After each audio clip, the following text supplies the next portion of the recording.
કૃમિથી મુક્તિ, બાળકોને શક્તિ. તાલુકા health office Viramgam દ્વારા રાષ્ટ્રીય કૃમિનાશક દિવસની ઉજવણી કરવામાં આવી. વિરમગામ તાલુકાના 1 થી 19 વર્ષની વય જૂથના આંગણવાડી, પ્રાથમિક શાળા, માધ્યમિક શાળા, શાળામાં જતા કે શાળામાં ન જતા બાળકોને ઉંમર પ્રમાણે કૃમિનાશક ટેબ્લેટ ખવડાવવામાં આવી. નમસ્કાર, આપ નિહાળી રહ્યા છો CMM ભારત. તાલુકા હેલ્થ ઓફિસ વિરમગામ સંલગ્ન વિવિધ પ્રાથમિક આરોગ્ય કેન્દ્ર તથા અર્બન હેલ્થ સેન્ટર વિરમગામના અધિકારીઓ કર્મચારીઓ દ્વારા 15 ફેબ્રુઆરી 2024ના રોજ રાષ્ટ્રીય કૃમિનાશક દિવસની ઉજવણી કરવામાં આવી હતી. જિલ્લા વિકાસ અધિકારી વિદેહ ખરે અને મુખ્ય જિલ્લા આરોગ્ય અધિકારી ડૉક્ટર શૈલેષ પરમારના માર્ગદર્શન હેઠળ વિરમગામ શહેરના સરસ્વતી વિદ્યા મંદિર ખાતે તાલુકા કક્ષાના રાષ્ટ્રીય કૃમિનાશક દિવસની ઉજવણી કરવામાં આવી હતી.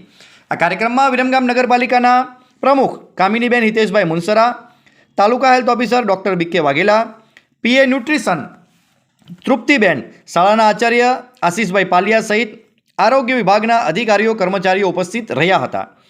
વિરમગામ તાલુકાના આરોગ્ય કર્મચારીઓ દ્વારા તાલુકાના 1 થી 19 વર્ષના બાળકોને એક સાથે કૃમિનાશક ટેબ્લેટ ખવડાવવામાં આવી હતી અને કૃમિથી બચવાના ઉપાયો અંગે માર્ગદર્શન આપવામાં આવ્યું હતું.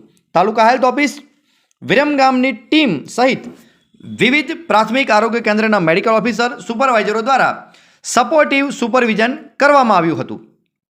નમસ્કાર, આપને જો આ વિડીયો પસંદ આવ્યો હોય તો આપ અમારી YouTube ચેનલને સબસ્ક્રાઇબ કરશો, લાઇક કરશો, કોમેન્ટ કરશો. ધન્યવાદ.